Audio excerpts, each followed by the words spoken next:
So, good evening, everyone.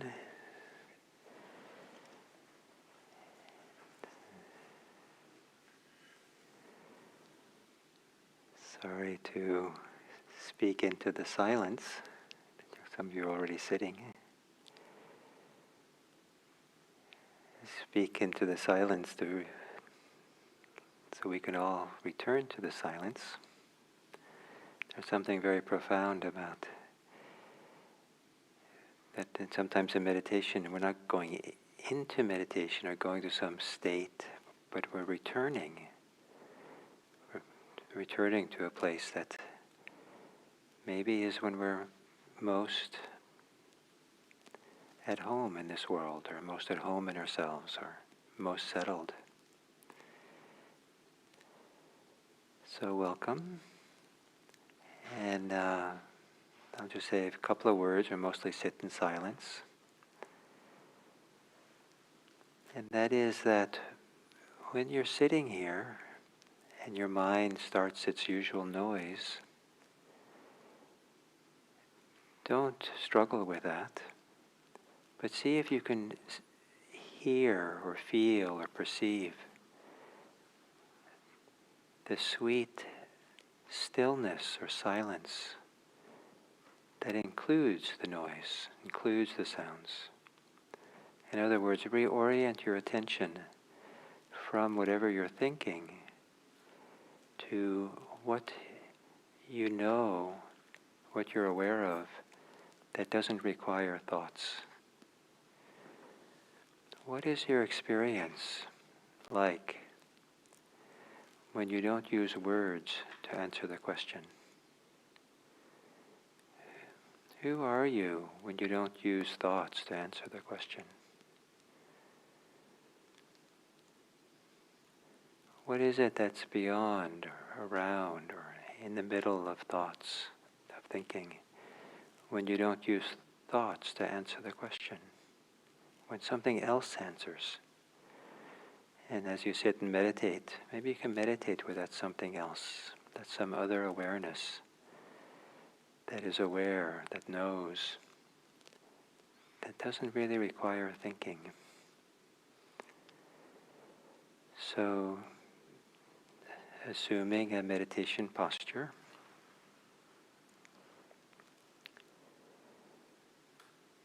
and sometimes after I sit down, I begin with the posture of my eyes, glancing down towards the floor at a 45-degree angle, and while the eyes are still open, to have the eyes become soft, not looking at anything in particular, and then gently closing the eyelids,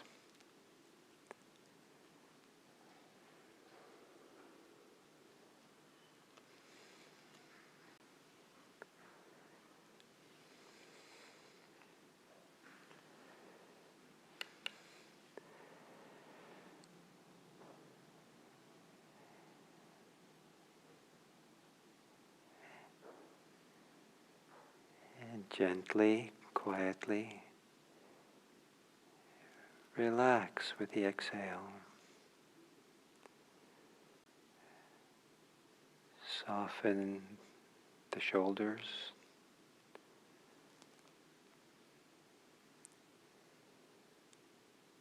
Soften the belly.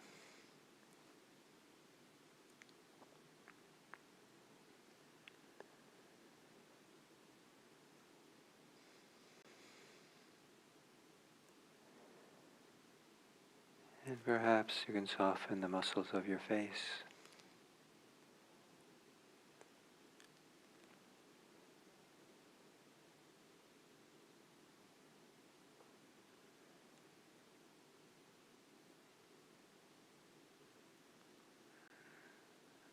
And relaxing the thinking muscle.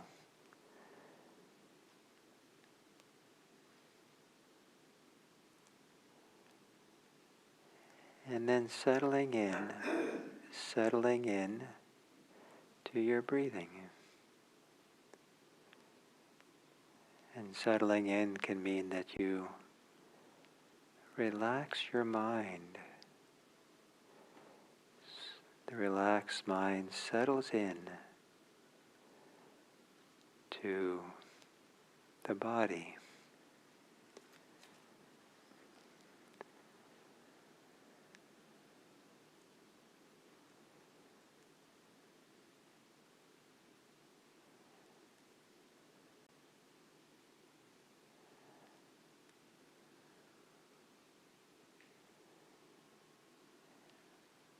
And gently seeing if you can have your attention, if you can steady your attention on your breathing, on the body breathing.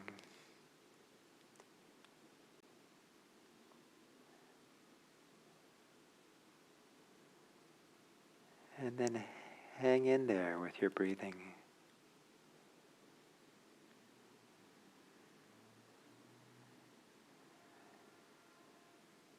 Steady. And whenever you wander off, steady yourself again on your breathing.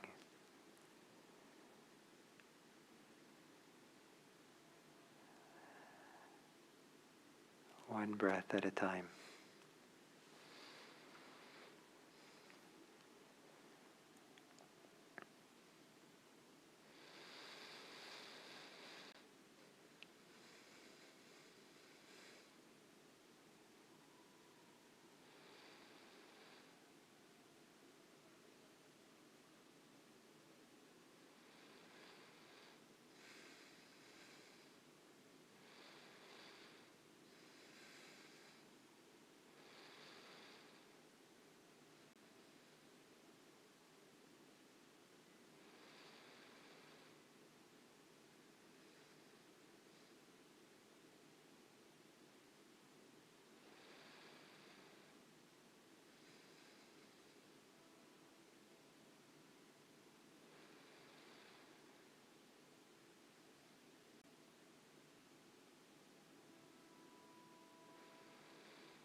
And as we come to the end of this sitting, I feel quite touched to be in a room of people meditating with their masks on. Touched because I feel it's a way that you are caring for me, you are caring for each other, and that it allows me to care for you in some clear way. And may it be that this happens often, that we can do two things at once. You can do whatever you're doing, and you can do it while you're also caring for others and being cared by others. May it be that this practice that we do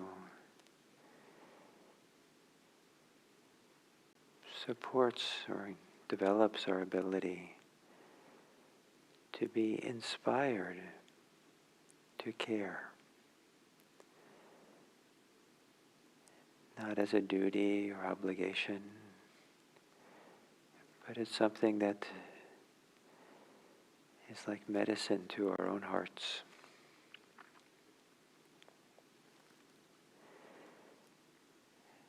And from our care, may we have well-wishing for others. May all beings be happy. May all beings be safe. May all beings be peaceful. And may all beings be free.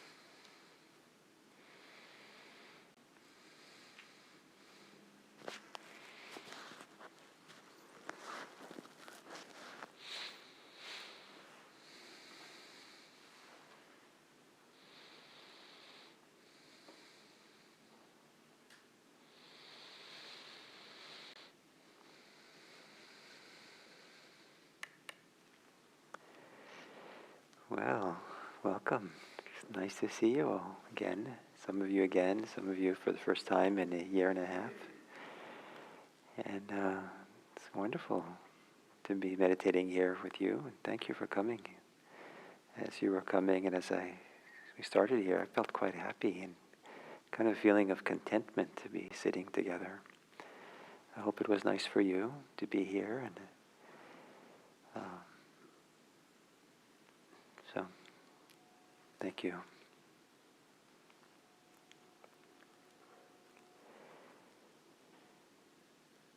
As I went through my day today, I thought of a story that I kind of reflect on every year, usually in September, because it's a sign to the people we trained. We have a training program to be kind of introduction to Buddhist chaplaincy, so people who are going to offer spiritual care. And it's the first, we give these Dharma stories to them. And they're usually quite short, but the assignment is to write about it, to reflect on it, and kind of use the story as a basis upon which to reflect on oneself and one's own relationship to people and one's own experiences that we've had. And but I was thinking about that today. Partly I was thinking about it because I think one of the things that evoked it was that yesterday we just finished teaching our first in-person retreat since the pandemic started at the retreat center. Our retreat center in Santa Cruz is a week-long retreat. And it was quite wonderful. And we had, a COVID protocol for it. So everyone was vaccinated. Everyone had a PSR test before it started. Everyone had an antigen test when they arrived. Everyone wore a mask. And then during the first 2 days, and then after 2 days, we had the second antigen test.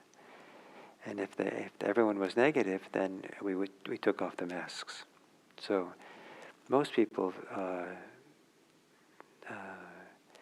chose to take off the masks when they could. Some people chose to keep it on. And when I sat down the first time to teach, a room full of about 30 people, we had people spread out. I just didn't feel right to teach with a mask on because there were people sitting relatively close by, and it just seemed like the projectiles from the voice that we're supposed to have, spreads out across the room. And so I thought, well, given the COVID times, I don't think I want to teach with the mask on, with the mask off. So I put it on to teach like I'm teaching now. And then today I read that Santa Cruz County is now requiring us to have masks the whole time we're there. For the next retreat that starts next Sunday, we'll be masked the whole week. And I just feel like it's a way of caring for each other. And we're not just caring for each other, we're caring for the people that we will encounter when we leave, and encounter people they'll encounter, and the way that this invisible force, we have this invisible force that's spreading across the lands, right? This virus, and so I just felt like, of course, I'd wear a mask. It kind of feels, it's kind of a nice feeling to me because of this care. So the story is that we gave the first month of this chaplaincy training is an ancient story from the early times of the Buddhism, time of the Buddha. And there was a monk in the monastery who had gotten quite sick and had dysentery. And one day he was found in his bed or on the floor somewhere, just kind of laying in his own poop, laying in his own excrement, because he was too sick to take care of himself and probably had diarrhea and different things. And so someone told the Buddha went to see him, and the Buddha asked him, why aren't the other monks taking care of you? And the sick monk said, oh, because I'm useless to them. I'm useless. And so the Buddha went to, with another monk, they went and got water and towels or whatever they needed, and they cleaned up the monk, took care of him, and nursed him for a while. And then the Buddha called all the monks in the monastery together for an assembly, and he said very simply, he said, now that you're monastics, you kind of left the worldly life, you have no mother or father to take care of you. Now you have each other to care for. Now you have each other to care for each other. And before he said that, he said, I heard I went to see this monk who was sick and laying in his own excrement. And why didn't you guys take care of him? And the monk said, oh, because he's useless to us. And so then he gave them a little talk. He said, you have no mother and father. There's no one, if no one's to care for you except for you to care for each other. And then he said, in an ancient Indian kind of worldview, a very powerful statement, he said, those who would care for me should care for the sick. And why it's a powerful statement is that in ancient India, and some degree to today in India, the guru is considered to be, carries so much merit, so much power, so much charisma, so much spiritual stature that people, kind of sometimes stumble over each other in order to serve the guru. You could get it's a very, very meritorious thing to do, and it's very beneficial to offer that care to the guru. And here the Buddha was saying, those who would care for me, care for the sick. He was equating the caring for the sick for, the caring for the guru, for the great teacher. And that's quite a powerful statement about care, the value of care and caring for others. And the sad story about, the monk felt he was useless. How many people, have been in some unfortunate circumstance and felt like they didn't really count. They weren't really worthy, or somehow they didn't belong, or that they weren't worthy of anybody's care or attention, and kind of went off and by themselves. And how many have treated others that way? I mean, our society is made up. Once you do a kind of a national survey, and there are lots of people who are ignoring others and not caring for certain people, not taking their suffering into account, and causing suffering to others, not just simply not caring, but and this call to care for others is such a fantastic thing if we understand kind of the essence of it, that to care is good for our own hearts. To care, I feel like it's such a fortunate thing to be able to care for people, being connected to people, and I remember how surprised I was when I first discovered this new feeling I never had before. I was on a group hike, kind of in the day hike in kind of the wilderness area. That it was kind of hard to. The going was hard. We had to climb over some very large boulders and teeny little cliffs, and it was for someone who was not in good shape or was elderly or something, it was quite hard to, it was a little hard. You needed help.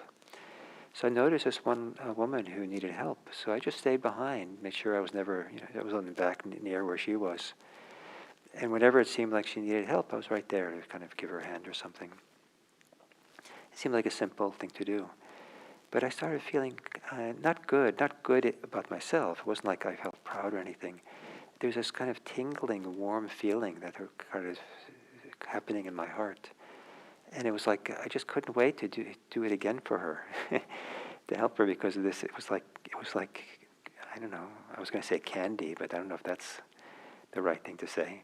But it just felt so sweet and so pleasant, so enjoyable to feel this tingling, warm feeling every time I had a chance to care for her and help her. It was a very simple thing to do, just help her over these boulders. And I felt that many times since. And so rather than caring for others being a burden or a drag, it's something, it's like it's opening to something inside of us that kind of maybe makes us sing or gives us a good feeling. So these masks that we wear, I read also today that they're expecting that the COVID surge is going to happen this winter for a variety of reasons, partly because of Thanksgiving and partly because of Christmas, and kind of a repeat of what happened last year, and which was pretty bad last winter, in spite of the fact many people are vaccinated now. And so I thought about that story and this idea of caring for others, and what if we go through Thanksgiving as if it was up to us to care for the whole nation? Because who knows the pathways by which this invisible force travels, right? Buddhists have been thinking about invisible forces for a long time. The invisible force of goodwill, the invisible force of kindness, the invisible force of generosity that spreads out and comes back and travels around and has, amazing effect on the world. And now we have a society that's all concerned about this invisible to the eye, this force of this virus. And, it's people who don't know that they have it, are bringing it to people who shouldn't have it because they're easily compromised and get sick. So to care as if everyone counts, to care for everyone Everyone is important. Everyone matters. And these masks, I feel, is a symbol of kind of caring for everyone. We don't know, we'll never know these invisible pathways by which our life affects other people. It could be that someone has asymptomatic with COVID and they don't wear a mask and go into a store and lean over someone who's pulling out something from the shelf, and somehow that spreads to the next person, and they never know it spread to the next person. And that person spread it to the next person, and the next person was someone who got sick, maybe even died. So these invisible ways in which we affect each other now, and to care about that. But to care about it not because it's a limitation, not because we are limiting ourselves, but the opposite. It's like kind of an unlimited life, to live a life where we don't try to protect ourselves, not protect ourselves, where we don't try to live with the conceit it's all about me and what I want, my preferences, but rather kind of in a very healthy way be able to put aside excessive self-preoccupation, which is kind of stressful anyway, and instead allow the chance for this movement of the heart, this movement of care, love, kindness, compassion, friendliness for others. So I know I'm inspired by this idea. I feel like it's been part of the fruit of my Buddhist practice. I've watched it kind of slowly grow over decades. This movement of just feeling pretty natural. Of course, to think this way. So for me, the idea of wearing a mask, getting vaccinated and such things, just seems like it's just a natural expression, not for caring for myself, but caring for everyone else. And I feel kind of fortunate. I mean, it's terrible, this virus, and it's terrible that so many people are sick and dying. But I feel, given that's the case, I kind of feel that I'm in a fortunate position, that I'm able to have the ability to do simple things that expresses care. And so that's, when I said at the beginning, when I came here and saw all of you with your masks on, it kind of made me happy. It kind of made me, wow, this is a pretty nice that other people are doing this. It is the requirement to wear it when you come here. So no, shouldn't maybe make too much out of it, but anyway, it's made me kind of happy and content. And so no one's useless. No one is unworthy of our attention, our care, and what would happen if we lived in a world where we cared for everyone, and even the people we don't know, and if that was the orientation we had, I think we would probably all be happier. So those are my words for today, and we have time. If any of you would like to ask any questions or make your comments or anything you'd like to say, it's your turn now that we're finally in person.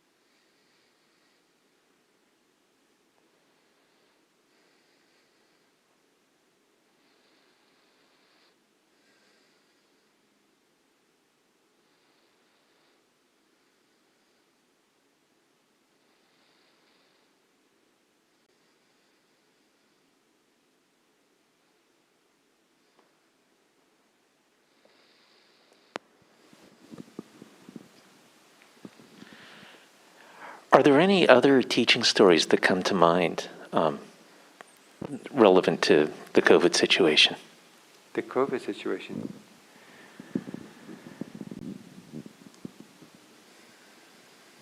Well, it's probably not. This one's also been in my mind today. I don't think because of COVID, but we can probably make a nice connection if we.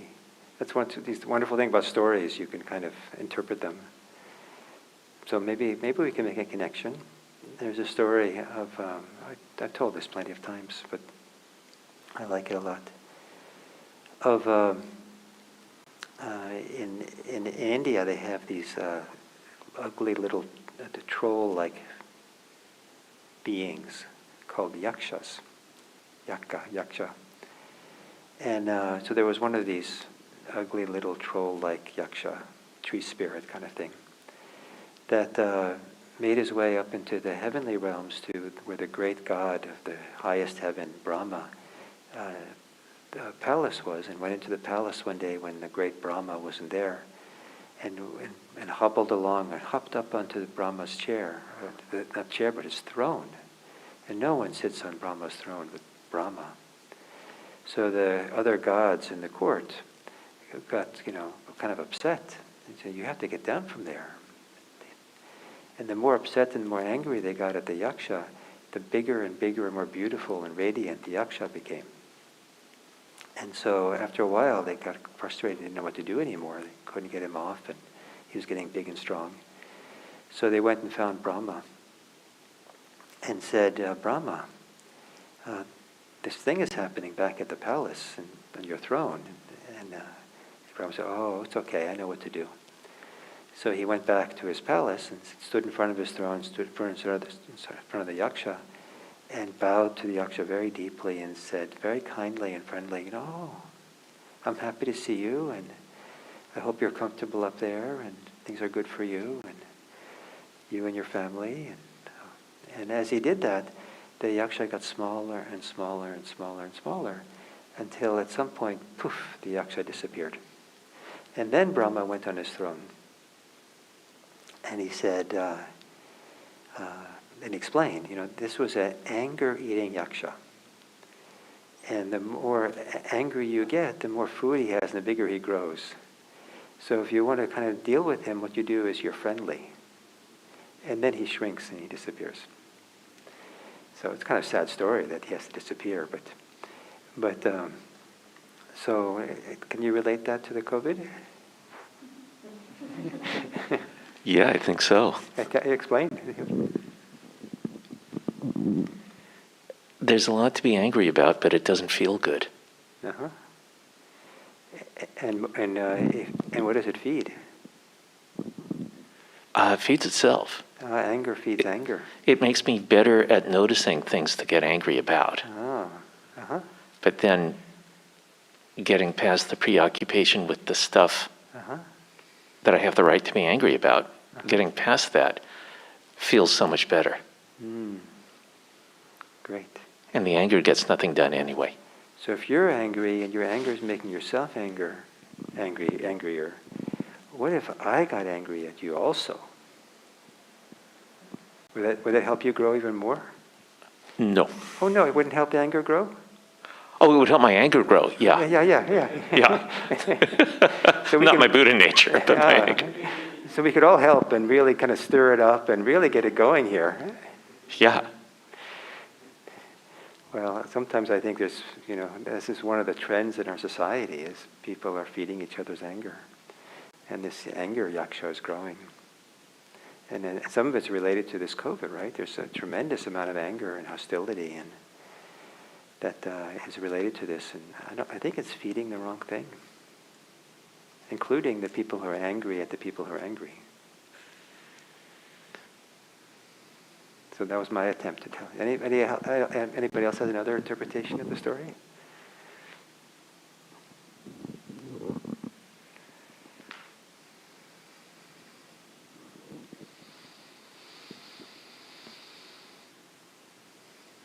Anything else anyone would like to bring up?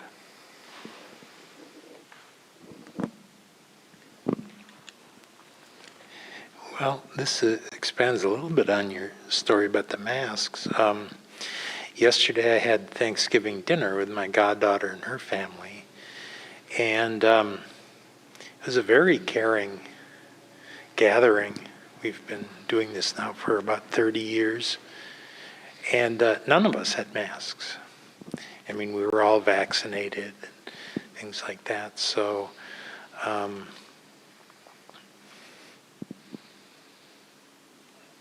so it felt safe, and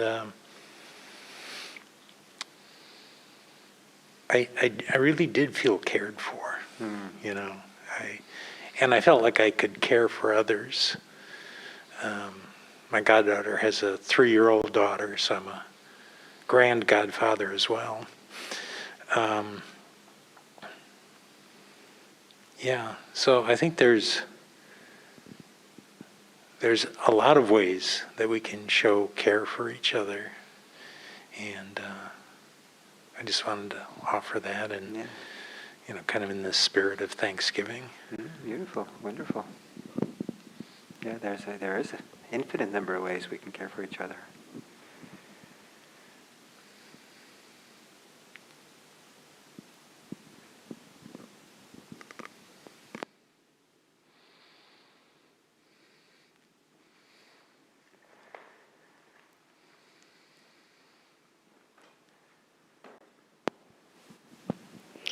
Mostly what I want to share is the tremendous appreciation I have for the opportunity to sit in community. And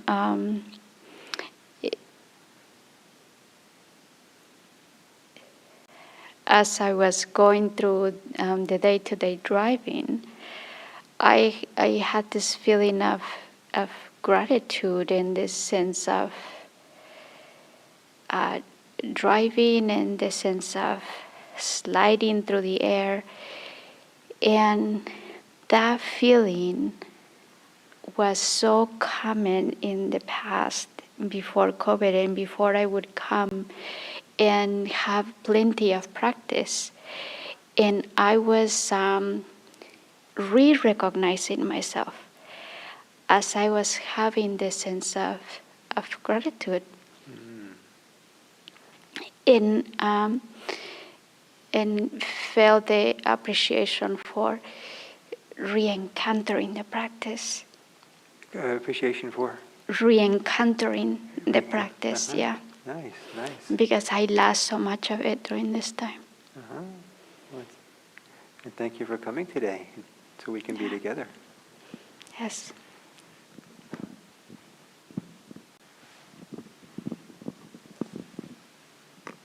Here, Jim. And your name is? I'm Ji Young. Yeah. It's nice to be here in person. I just wanted to add what came to my mind when I was listening to this. I think to me that that tree spirit, it's actually it kind of works around fear. And I guess like if there's a more element that I can go crazy about, like being afraid, and like whatever choices that I make out of fear, sometimes it can look like it can be a same choice that I can make out of care too, but I wouldn't feel the same. And I guess listening to you, it's nice to see the possibility of that footing in care. Nice. Yeah, So if I understand you, or just interpret you, so it's possible to wear a mask out of fear. Yeah. And it's possible to wear a mask out of care. It's the same behavior, but you might as well get credit for the for the care. Because it's kind of free. You're doing the same thing, and the credit you get is in the heart. When your heart knows, it feels very different. If it's is that to the point? Yeah, and also that's kind of my ongoing inspiration, I Uh-huh. guess. I guess this meditation practice, I guess I'm still in a phase of kind of taking care of my kind of it's just fear is everywhere. Uh-huh. And I just cannot get rid of it. But I guess I'm kind of this is good way of exercising that the more I try to push away, that it's gonna actually become bigger and like a more like the tree spirit. Yeah, Yeah, absolutely. yeah. Yeah. So I think probably underneath the yaksha, who was so angry, anger eating, he was probably afraid. And so the friendliness is creating safety and lets him relax. Yeah, so the meditation is definitely a way to meet our fear in a different way than being afraid of it or angry at it. Great, thank you. Yeah, thank you.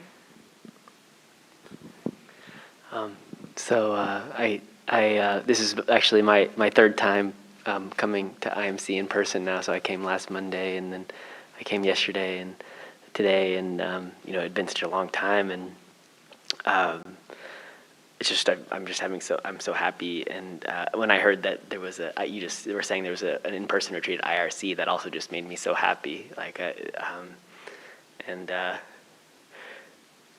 yeah, the wearing masks part, it actually doesn't bother me. It's okay, and I love the way that you kind of made it feel even easier and even more wholesome to do that.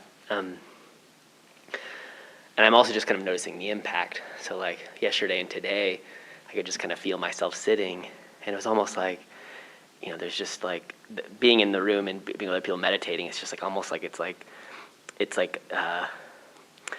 polishing or something, like, or shaking things up more than it would otherwise. And today, like when I was driving, and I noticed like a really unpleasant emotion, a very unpleasant feeling coming, and all of the thoughts kind of swirling around, trying to like, I don't like this feeling, I don't want to feel this feeling. This means that, why again and why now? And I realized it was a feeling that, I notice it a lot in meditation retreat, and by really paying attention to it and caring for it and really having a lot of continuous mindfulness, it does kind of heal. There's healing, but then in the day-to-day life, I think it's coming a lot, and the way I react is by just kind of trying to avoid it or not think about it or distract myself or something like that. But I'm just already feeling that, just coming to this IMC just 3 times, or is already like, oh wow, reminding me of this possibility of, mindfulness in everyday life. So I'm just so happy. Fantastic, what a great story. I love that, I love it. Yeah, thank you. Come again.